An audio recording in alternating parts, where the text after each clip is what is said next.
Today's a big day for Eric. They released his new book, The Shart of the Deal. You've heard? No?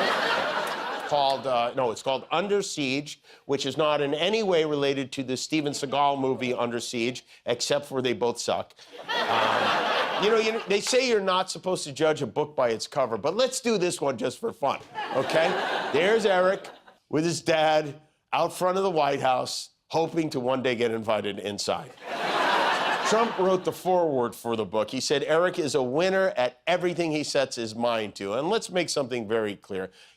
Some of you may think Eric is some kind of chinless Nepo baby who was handed everything on a silver platter and wouldn't even be writing a book if his dad wasn't president, but that would be incorrect. Eric is his own man, and his success has nothing to do with his father at all. He barely even mentions his father. I was in the room when my father solved that deal. That was what my father did so well. Everything else my father's doing. And then they impeached my father the first time, and then they impeached my father the second time, and then they took my father off the ballot in Colorado. Jack Smith wanted my father in a jail cell. Not just my father's tax returns. My father is throwing so much lead into the air right now. I'm in the car with my father, the office of my father. I've never been more proud of somebody in my life as I am my father. That's right.